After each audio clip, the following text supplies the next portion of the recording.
Me llamo Sofía y tengo 32 años. En el mismo instante en que volví a escuchar la voz de mi hermana tras 12 meses de silencio, debería haber sabido que estaba tramando mi ruina. Pero aquella Nochebuena, me encontraba escondida en el pasillo de mi propia casa como una espía, escuchando a escondidas cómo ella y mi madre, entre sorbos de chocolate caliente y polvorones, planeaban mi ingreso en una institución. ¿Desde dónde me estáis viendo hoy?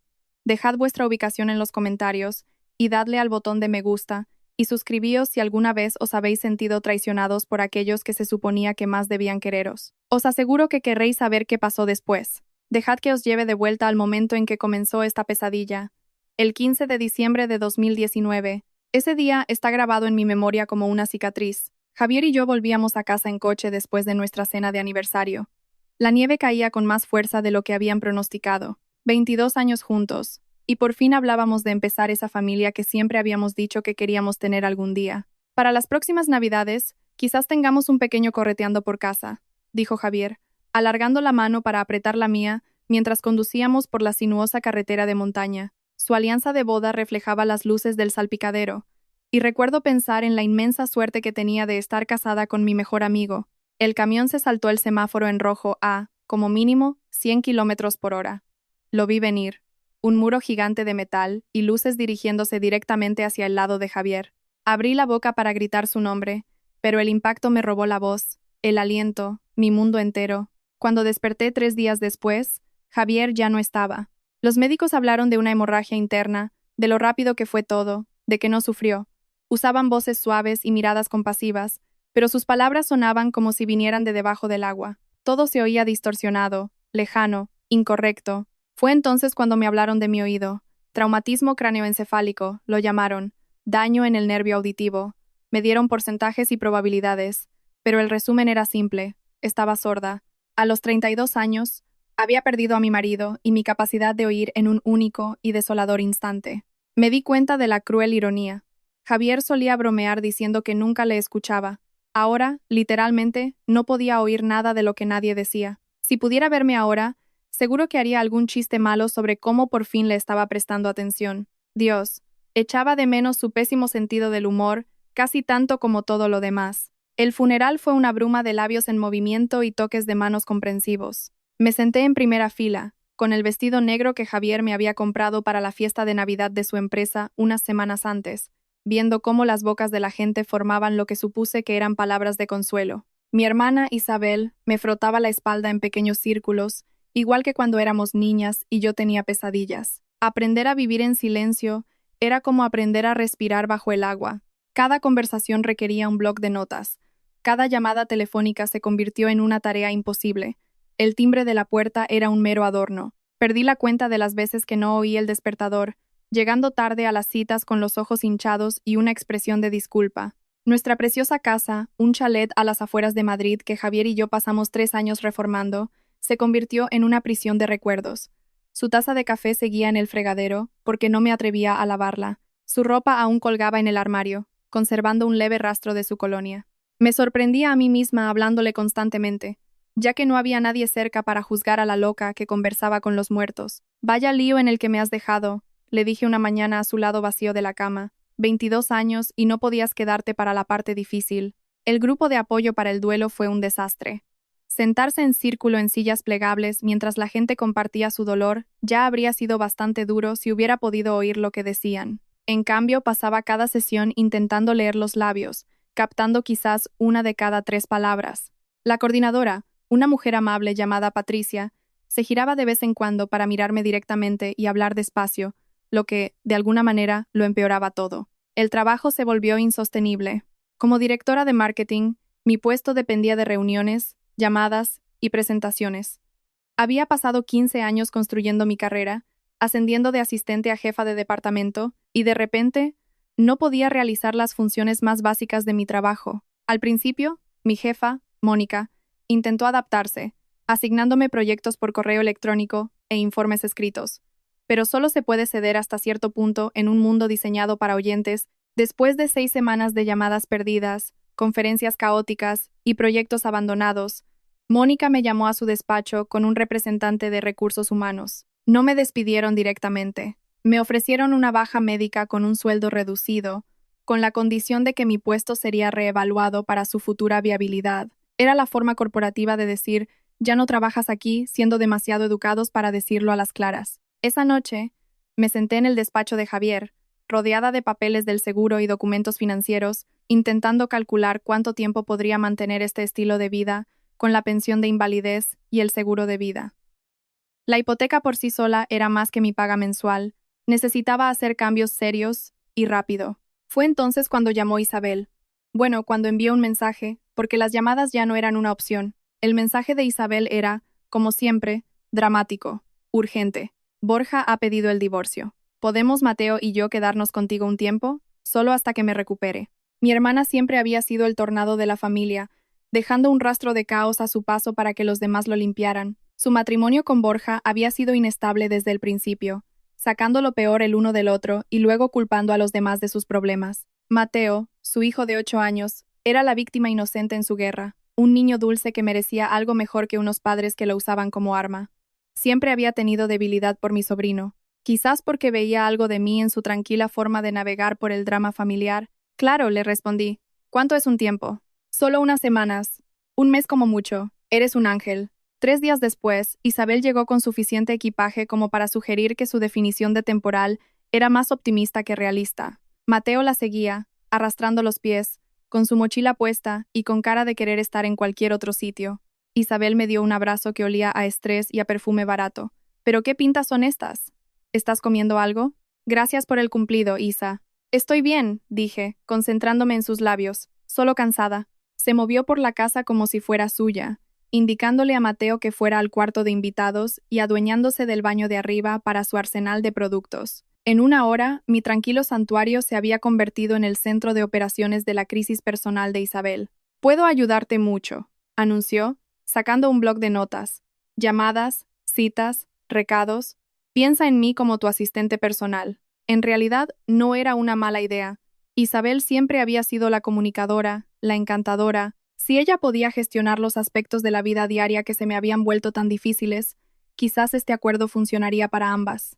La primera semana demostró ser sorprendentemente útil. Programó mis citas médicas, contestó al teléfono con una profesionalidad pulida e incluso se enfrentó a la compañía de seguros cuando intentaron reducir mis prestaciones. Por primera vez desde el accidente, sentí que tenía a alguien de mi lado. ¿Ves?, dijo una noche después de discutir con éxito una factura con mi compañía telefónica.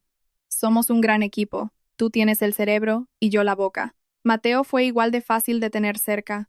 Era un niño tranquilo por naturaleza, que prefería sus videojuegos y sus libros a la charla constante que me agotaba. Parecía entender que no podía oírle a menos que le mirara directamente, y se esforzaba por llamar mi atención antes de hablar. Tita Sofía, dijo una tarde, tocándome suavemente el hombro, mamá dice que no puedes oír nada.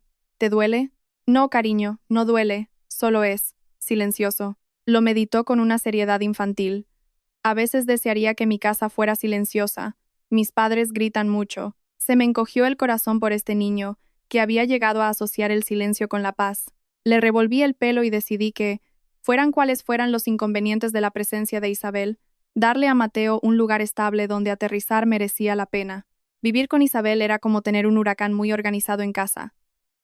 Reorganizó mi cocina, cambió los muebles del salón para mejorar el flujo y se autoproclamó mi intérprete oficial con el mundo exterior. Necesitas un sistema, declaró, instalando una pizarra blanca en la cocina con horarios diarios y recordatorios importantes. La estructura es lo que te ayudará a superar esto. Debo admitir que tener a alguien que se encargara de las llamadas y citas que se habían vuelto tan estresantes para mí supuso una gran diferencia. Isabel programó la entrega de la compra, coordinó con la compañía de seguros e incluso consiguió aumentar mi paga por invalidez, argumentando que el cálculo inicial era incorrecto. Dejaste que se aprovecharan de ti, dijo, después de una llamada triunfante con la Seguridad Social. A veces necesitas a alguien que no tenga miedo de alzar la voz. El precio era que Isabel alzaba la voz sobre todo.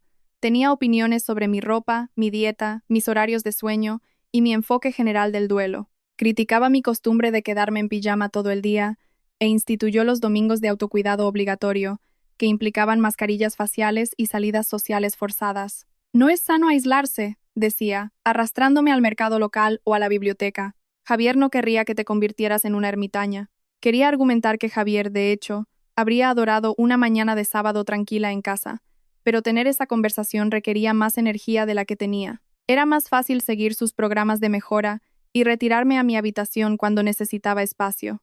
Mateo se adaptó a la nueva rutina con la resiliencia que los niños de hogares volátiles aprenden como mecanismo de supervivencia. Hacía sus deberes en la mesa de la cocina, mantenía sus cosas ordenadas y nunca se quejaba de la extraña nueva normalidad que habíamos creado. Una noche, lo encontré en el salón, trazando cuidadosamente letras en un papel. ¿Qué haces?, pregunté. Levantó un libro de lengua de signos. Pensé que quizás podría aprender esto, para que podamos hablar sin que tengas que estar todo el tiempo mirándome la boca. El gesto fue tan dulce que tuve que contener las lágrimas. Este niño de 8 años mostraba más consideración por mi discapacidad que la mayoría de los adultos en mi vida. Eso es muy amable de tu parte, Mateo. Quizás podamos aprender juntos. Pasamos la siguiente hora practicando los signos básicos. Gracias, por favor, te quiero. Fue la primera vez desde el accidente que sentí una verdadera esperanza de adaptarme a mi nueva realidad. Isabel nos encontró en el sofá, con las manos formando torpemente el abecedario. ¿Qué es esto?, preguntó. Estoy aprendiendo lengua de signos para la tita Sofía, explicó Mateo con orgullo. La expresión de Isabel se transformó en algo que no pude descifrar. Bueno, eso es bonito, pero ya sabes, Sofía cada vez lee mejor los labios. Probablemente no la necesite por mucho tiempo. Quería señalar que leer los labios era agotador e impreciso, y que la lengua de signos sería inmensamente útil. Pero Isabel ya había pasado a discutir los planes para la cena, y el momento se perdió. Mirando hacia atrás, me doy cuenta de que fue la primera vez que noté la incomodidad de Isabel con cualquier cosa que hiciera que mi sordera pareciera permanente. Prefería pensar en mi pérdida auditiva como un inconveniente temporal que se resolvería solo, en lugar de una discapacidad con la que tendría que aprender a vivir. La consulta de la doctora Martínez se volvió tan familiar como mi propio salón. En los meses siguientes, Isabel me llevó a un desfile de otorrinos, neurólogos y especialistas cuyos títulos no podía pronunciar. Cada visita seguía el mismo patrón: pruebas, escáneres, preguntas esperanzadas y respuestas decepcionantes. El daño es severo, explicó la doctora Martínez durante una visita, sus labios moviéndose con una precisión exagerada, como hacía la gente cuando recordaba que era sorda. Pero eso no significa que dejemos de buscar opciones. Isabel tomaba notas meticulosas en cada cita, haciendo las preguntas que yo estaba demasiado agotada para formular. Investigó audífonos, implantes cocleares y tratamientos experimentales con la dedicación de alguien que escribe una tesis doctoral. ¿Qué hay de esa terapia con células madre sobre la que leí?, preguntaba, deslizando impresiones por el escritorio del médico. ¿O la nueva cirugía que están haciendo en Alemania? La mayoría de las opciones no eran adecuadas para mi tipo de pérdida auditiva, o aún estaban en fase experimental. Los audífonos eran inútiles.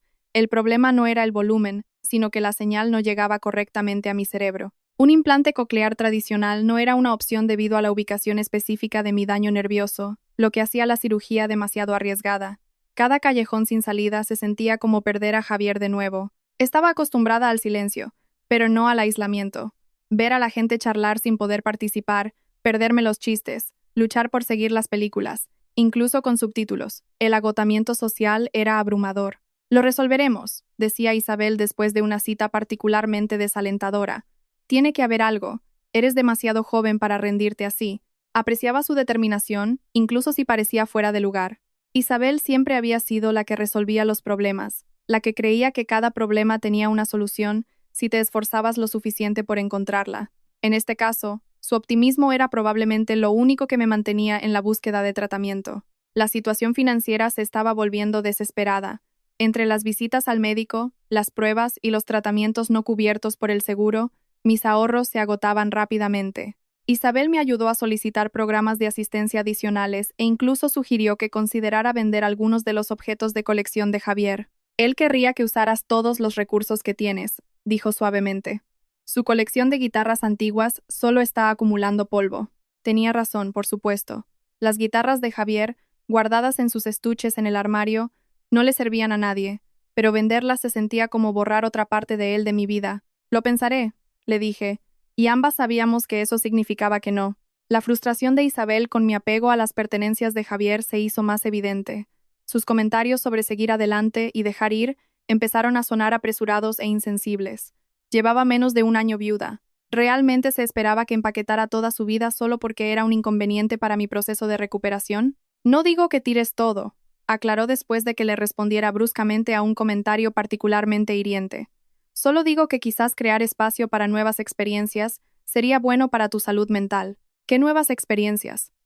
No podía trabajar, no podía socializar normalmente, y dedicaba la mayor parte de mi energía a gestionar las tareas diarias básicas. La idea de que también debería estar persiguiendo el crecimiento personal sonaba absurda, pero me guardé esos pensamientos. Isabel me estaba ayudando a navegar por un mundo que se había vuelto infinitamente más complicado, y estaba agradecida por su apoyo. Si eso significaba soportar sermones ocasionales sobre mis estrategias de afrontamiento, parecía un precio justo. El nombre de la doctora Ferrer apareció en mi lista de referencias casi por accidente. Mi otorrino habitual la mencionó de pasada, una especialista que trabajaba con casos de pérdida auditiva traumática y que había sido pionera en nuevas técnicas quirúrgicas. Probablemente sea otro callejón sin salida, dijo Isabel mientras conducíamos a la cita, pero vale la pena intentarlo. La consulta de la doctora Ferrer era diferente, menos estéril, más acogedora.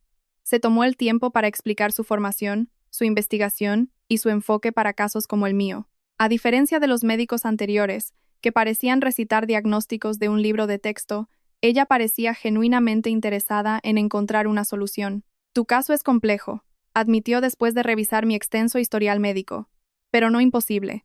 Hay una nueva técnica quirúrgica que podría funcionar para tu tipo específico de daño nervioso. Mi corazón comenzó a latir más rápido. Después de meses de decepciones, me había entrenado para no emocionarme demasiado con posibles tratamientos. Pero algo en el comportamiento de la doctora Ferrer sugería que esto no era otra falsa esperanza. La cirugía consiste en puentear el nervio auditivo dañado y conectarse directamente a las vías neuronales funcionales, continuó.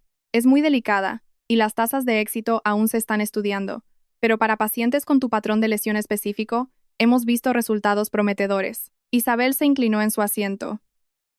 ¿Qué tipo de tasas de éxito? Alrededor del 60% de los pacientes experimentan una mejora significativa. El 20% recupera una audición parcial. El 20% restante no ve ningún cambio, pero la cirugía no empeora la condición. No eran probabilidades de lotería, eran posibilidades reales y legítimas de recuperar mi vida. ¿Cómo sería la recuperación?, pregunté. 6 semanas de curación antes de que podamos evaluar los resultados. Al principio, los sonidos serán muy diferentes, más mecánicos, menos naturales. Tu cerebro necesita tiempo para reaprender a interpretar las nuevas señales. Pero la mayoría de los pacientes se adaptan en 6 meses. La cirugía sería cara, y mi seguro privado requeriría una montaña de papeleo para su aprobación. La doctora Ferrer me advirtió que el proceso de aprobación podría llevar meses, sin garantías. Pero luego añadió, con la primera sonrisa genuina que había visto en un médico en meses: creo que eres una candidata excelente. Tu salud general es buena, el momento de tu lesión es ideal para este procedimiento, y tu juventud juega a tu favor para la recuperación. Al salir de la consulta sentí algo que no había experimentado desde el accidente: esperanza real. No la esperanza desesperada que me había impulsado de médico en médico, sino una posibilidad real y tangible. 60%, repetía Isabel en el coche. Esas son buenas probabilidades, Sofía, realmente buenas. Por una vez, estábamos completamente de acuerdo. Esa noche, llamé al despacho de la doctora Ferrer y programé las pruebas preoperatorias exhaustivas que había recomendado.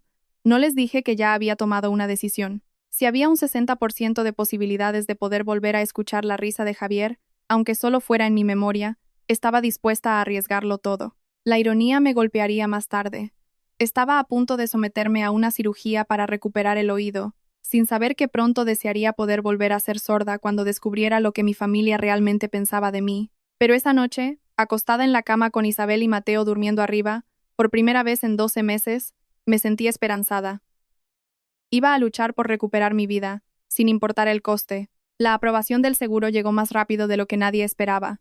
Aparentemente, mi caso era tan claro que ni siquiera la burocracia pudo encontrar una razón para retrasarlo.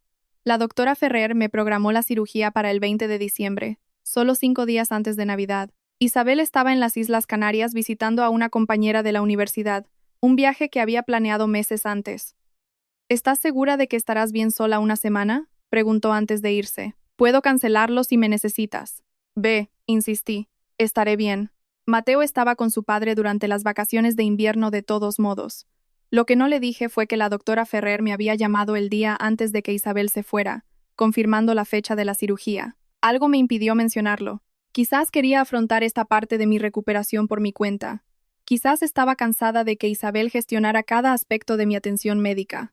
O quizás, solo quizás, quería la oportunidad de sorprender a mi familia con el mejor regalo de Navidad posible, mi voz, respondiendo a sus preguntas, en lugar de notas escritas y gestos cansados. La decisión se sintió correcta. Si la cirugía funcionaba, podría revelar mi audición restaurada durante la cena de Nochebuena. Si no, me enfrentaría a la decepción en privado y les contaría el intento más tarde. Imagina sus caras, le dije a la foto de Javier la noche antes de la cirugía. Isabel probablemente gritará lo suficientemente fuerte como para despertar a los vecinos. Mamá llorará y dirá que sabía que encontraría una manera. Será perfecto. ¿Qué creéis que pasará después? Dejad vuestras predicciones en los comentarios. Os apuesto a que no adivinaréis el giro que toma esta historia. La mañana del 20 de diciembre, conduje sola hasta el hospital, con una pequeña bolsa de noche y la alianza de Javier en una cadena alrededor de mi cuello. La rutina preoperatoria fue la de siempre: papeleo, una vía intravenosa, conversaciones con anestesistas, cuyos labios no podía leer bajo las duras luces fluorescentes. La doctora Ferrer pasó por mi habitación una hora antes de la cirugía. ¿Alguna última pregunta o preocupación? Solo una, dije. ¿Cuándo lo sabré? Algunos pacientes informan de sonidos mecánicos en cuestión de horas. Para otros, pueden pasar días o semanas. El cerebro tarda en procesar las nuevas señales. No te desanimes si no es inmediato. Pero yo ya me imaginaba la Nochebuena, sentada en la mesa de la cena, respondiendo casualmente a la pregunta de alguien en lugar de alcanzar mi bloc de notas. La expresión de sorpresa y alegría en sus rostros valdría 12 meses de silencio. Lo último que recuerdo antes de que la anestesia hiciera efecto fue la sonrisa segura de la doctora Ferrer y su promesa de verme al otro lado. Despertar de la cirugía fue como salir a la superficie desde las profundidades del océano. Tenía la cabeza vendada, la boca pastosa y un dolor sordo y generalizado, pero manejable. Pero debajo de la neblina postoperatoria algo era diferente. Podía oír el latido de mi propio corazón, no sentirlo, oírlo, un zumbido rítmico y bajo que emanaba desde dentro de mi cráneo. Cuando la enfermera ajustó mi vía, el tubo de plástico hizo un suave clic contra la barandilla de la cama. Los sonidos no eran del todo normales. Eran mecánicos, artificiales, como escuchar el mundo a través de una radio mal sintonizada, pero eran sonidos. Sofía, la voz de la enfermera era fina y extraña, como si hablara a través de un túnel. ¿Puedes oírme? Intenté responder, pero mi garganta estaba demasiado seca. En su lugar, asentí, y ella me dedicó una sonrisa tan amplia que pude ver cada uno de sus dientes. Una hora más tarde, la doctora Ferrer apareció en la puerta de mi habitación, moviéndose con cuidado para permanecer en mi campo de visión. ¿Cómo te encuentras? Como si me hubiera atropellado un camión, susurré. Pero te oigo. Suenas como un robot, pero te oigo. Eso es perfectamente normal. Tu cerebro está aprendiendo a procesar las nuevas señales. En las próximas semanas, las voces comenzarán a sonar más naturales a medida que tus vías neuronales se adapten. La mejora es gradual pero constante. Esa noche, ya podía distinguir los pasos de diferentes personas en el pasillo. La televisión de mi habitación era un revoltijo de sonidos superpuestos, pero si me concentraba, podía distinguir palabras sueltas. Las enfermeras pasaban constantemente por mi habitación, en parte para comprobar mis constantes vitales, pero sobre todo porque se había corrido la voz sobre la paciente, que podía oír por primera vez en más de un año. Hablaban lenta y claramente, observando cómo mi rostro se iluminaba al comprender sus palabras sin necesidad de leer los labios. «Es como ver a alguien nacer», dijo una de las enfermeras más jóvenes. «Parece que estás descubriendo el mundo de nuevo». Tenía razón. Cada sonido era una maravilla. El pitido del monitor, el silbido de la ventilación, el zumbido distante del ascensor, los ruidos que las personas oyentes filtran inconscientemente, me cautivaban. Me dieron el alta el 22 de diciembre con instrucciones estrictas sobre descanso, medicación y cuidados postoperatorios. La doctora Ferrer me autorizó a realizar actividades ligeras, incluida la conducción de trayectos cortos, siempre que evitara las horas punta y me mantuviera cerca de casa. Mi audición seguía siendo imperfecta y distorsionada, pero mejoraba cada hora. Las voces se volvían más reconocibles y podía seguir conversaciones sencillas sin apoyo visual. El viaje a casa fue una aventura. El sonido del intermitente, el zumbido del motor, la estática de la radio. Tuve que parar en el arcén 2 veces solo para procesar la abrumadora riqueza de información auditiva. El mundo era mucho más grande de lo que recordaba. Isabel no volvería a casa hasta la víspera de Nochebuena. Tenía 2 días enteros para practicar la escucha, para aclimatarme a esta nueva y extraña forma de oír y para planificar mi gran revelación. Pronto, le dije esa noche a la foto de Javier. Pronto podré volver a escuchar tu risa en mis recuerdos. Pero había algunos sonidos que estaba a punto de aprender que desearías no haber oído nunca. Isabel regresó de las Canarias el 23 de diciembre, bronceada y relajada, arrastrando su maleta por la puerta principal, mientras mantenía lo que asumía que era una conversación telefónica privada. No, mamá, ya te lo he dicho. Sofía depende completamente de mí ahora, decía, sin molestarse en girarse para buscarme. Literalmente, no puede funcionar sin ayuda constante. Me quedé helada en la entrada de la cocina, escuchando la voz de mi hermana con claridad por primera vez en 12 meses. Esta no era la Isabel solidaria y protectora, la que había luchado por mi atención médica. Esta era otra persona. La casa es increíble, obviamente, continuó, dejando caer la maleta con un golpe sordo en mi suelo de madera. Javier tenía un gusto impecable. No es que Sofía pueda apreciarlo ahora. Básicamente, se limita a existir aquí, como un fantasma. Mi audición aún no era perfecta, ligeramente robótica, pero lo suficientemente buena como para captar cada palabra venenosa.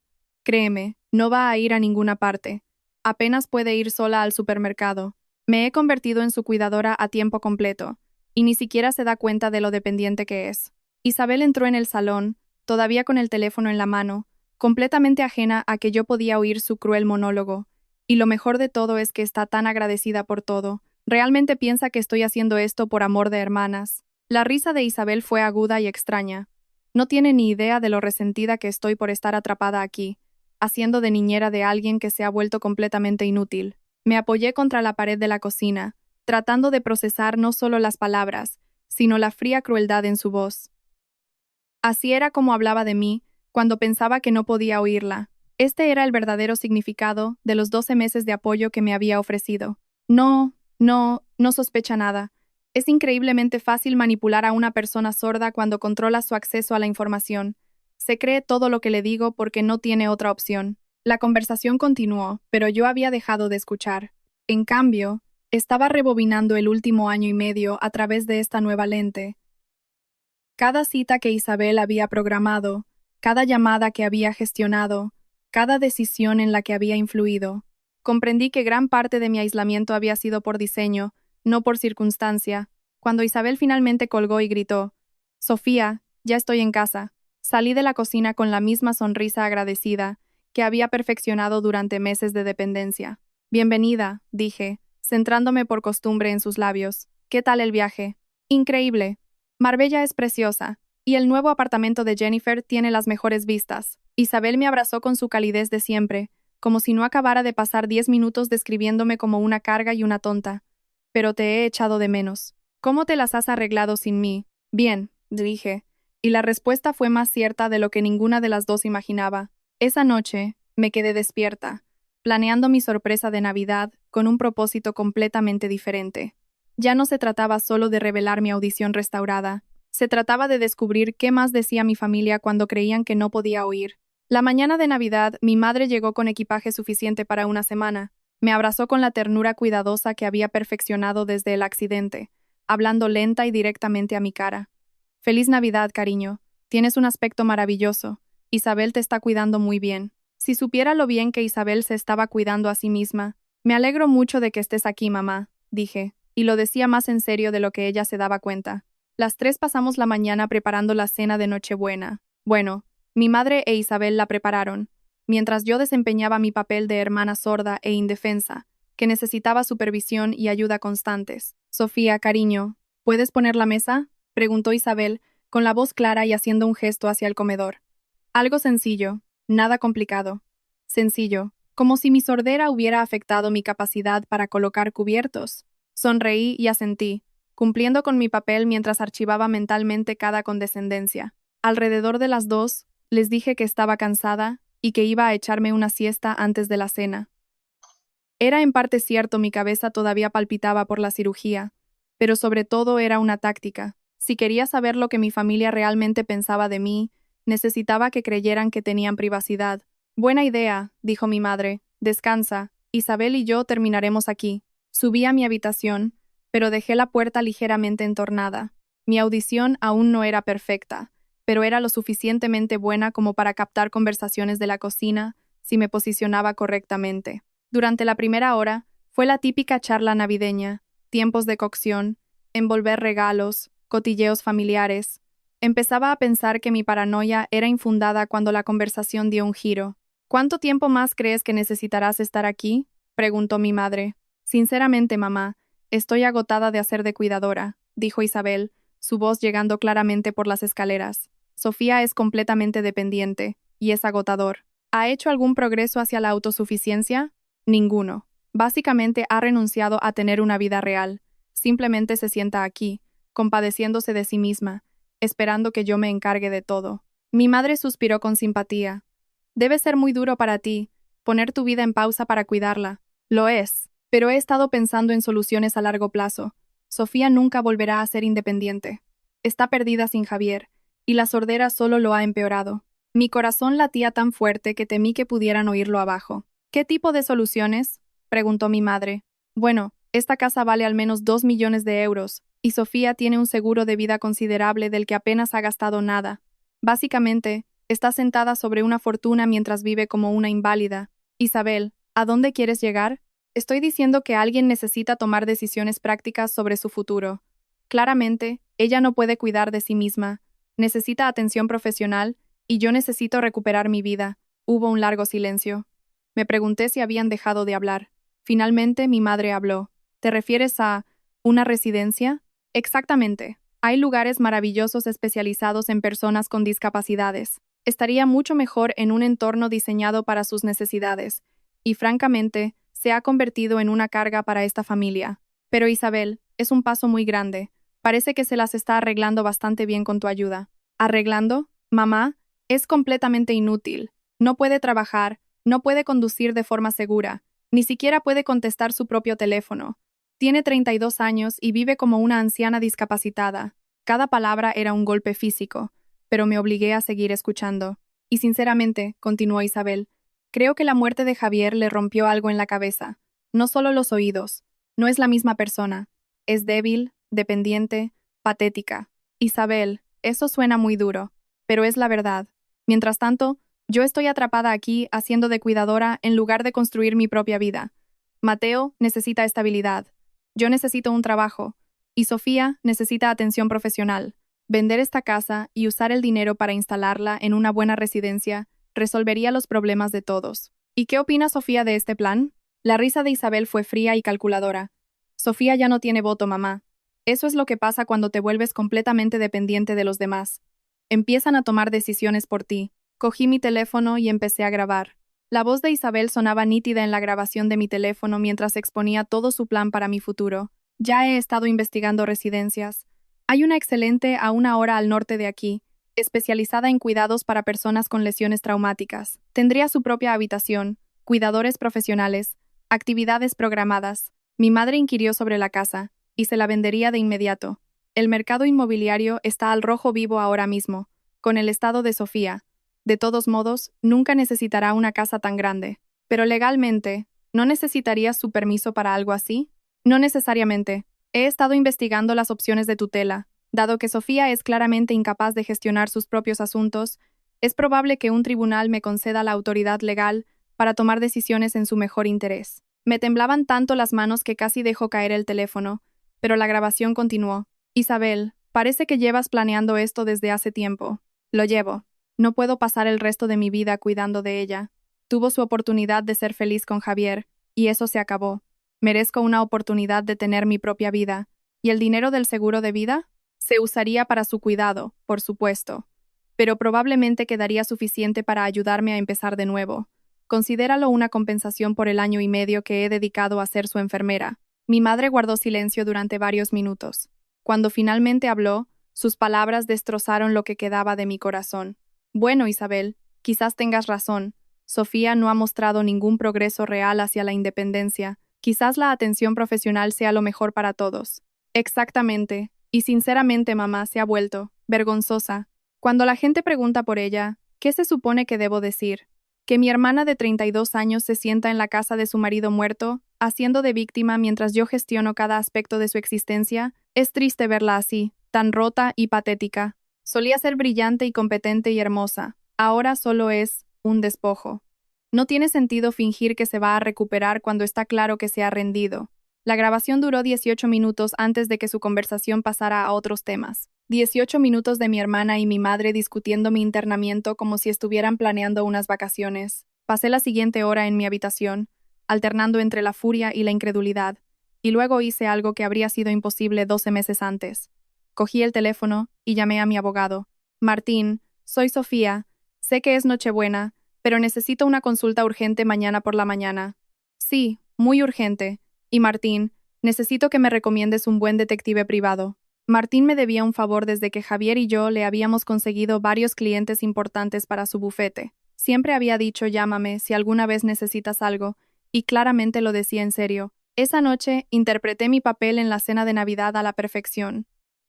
Sonreí amablemente mientras Isabel me cortaba la carne sin que yo se lo pidiera. Asentí agradecida mientras mi madre me hablaba lenta y claramente sobre sus planes para las fiestas. Incluso dejé que Isabel me tradujera una llamada de la hermana de Javier, que llamó para desearme una feliz Navidad.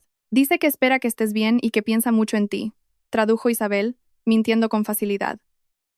Yo había oído cada palabra de la conversación real, que había sido mucho más cálida y personal. Dile que se lo agradezco, respondí, preguntándome cuántas otras conversaciones había filtrado o inventado Isabel en el último año. Mientras mi familia intercambiaba regalos y charlaba alegremente sobre sus planes para el próximo año, yo me senté en silencio en la misma mesa donde Javier y yo habíamos celebrado tantas cenas, planeando mi propio futuro, uno que decididamente no incluía hermanas tutoras ni residencias de ancianos. El 26 de diciembre trajo la conversación más satisfactoria de mi vida, y por primera vez en más de un año, yo controlaba la narrativa. La oficina de Martín estaba cerrada por la semana de vacaciones, así que nos reunimos en su casa, donde revisó mi grabación con la expresión sombría de alguien que ha visto todas las formas de traición familiar. Esto es una bomba, dijo después de escuchar los 18 minutos completos.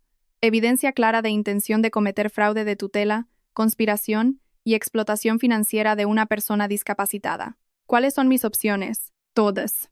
Cargos criminales, una orden de alejamiento civil, un procedimiento de desahucio inmediato. Tu hermana ha estado viviendo en tu casa sin un contrato de alquiler, así que legalmente es una invitada y puedes echarla en cualquier momento. La quiero fuera hoy. Puedo redactar los papeles de desahucio en una hora. Dadas las circunstancias y la evidencia grabada, también recomendaría una orden de alejamiento. 3 horas después, regresé a casa con los documentos legales y una escolta policial.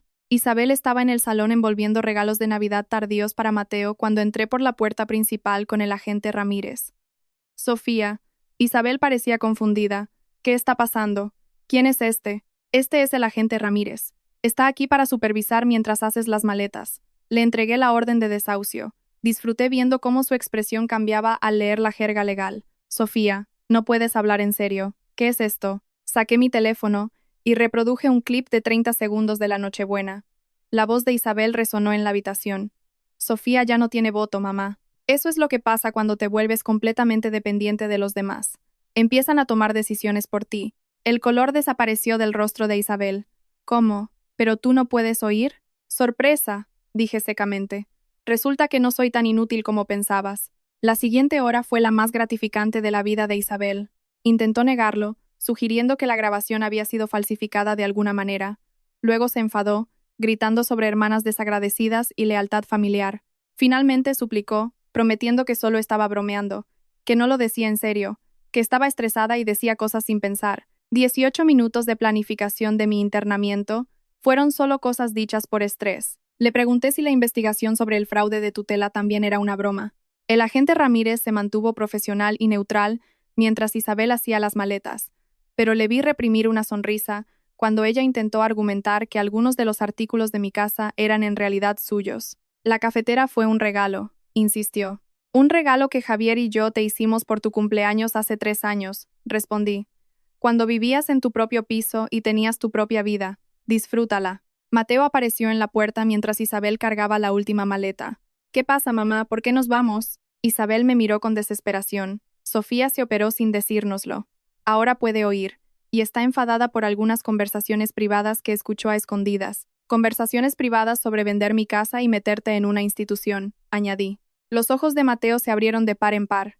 Incluso a los 8 años, entendía la magnitud de eso. Tita Sofía, dijo en voz baja, siento que mi mamá dijera esas cosas. Este niño no tenía nada por lo que disculparse. Me arrodillé a su altura y le dije en lengua de signos, te quiero, una de las frases que habíamos aprendido juntos meses antes. Siempre serás bienvenido aquí, Mateo. Esto no tiene nada que ver contigo. Después de que se fueran, recorrí la casa, reclamando cada espacio que Isabel había ocupado. Moví los muebles a sus lugares originales, tiré sus sistemas de organización y borré cada rastro de sus 12 meses de residencia. Esa noche, llamé a la doctora Ferrer para ponerla al día sobre mi progreso auditivo. Informé que la distorsión casi había desaparecido por completo. Las voces sonaban más naturales, y podía seguir conversaciones complejas sin necesidad de pistas visuales. Excelente, dijo. Te estás recuperando más rápido que la mayoría. Si esta historia os ha impactado, recordad darle a me gusta y suscribiros para más historias sobre cómo enfrentarse a miembros de la familia que confunden la amabilidad con la debilidad. A veces, las personas que dicen quererte más son las que están planeando activamente tu ruina. 6 meses después, mi vida era casi normal de nuevo. Había vuelto a trabajar a tiempo parcial, había empezado a tener citas e incluso me uní a un grupo de apoyo para personas con pérdida auditiva, no porque lo necesitara, sino porque quería ayudar a otros a navegar por el mundo que yo había aprendido a sobrevivir. Isabel nunca volvió a ponerse en contacto, lo cual es probablemente lo mejor. Mi madre llamó una vez, disculpándose débilmente, y sugiriendo que quizás había habido un malentendido sobre las intenciones de Isabel. No hubo ningún malentendido, mamá, le dije.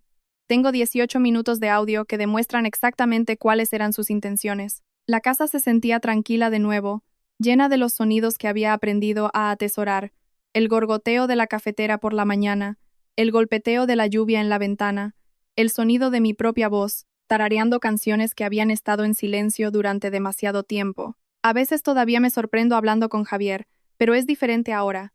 En lugar de conversaciones desesperadas con los muertos, son reflexiones tranquilas con un recuerdo querido. Y cuando escucho su risa en mi mente, el sonido es claro como una campana.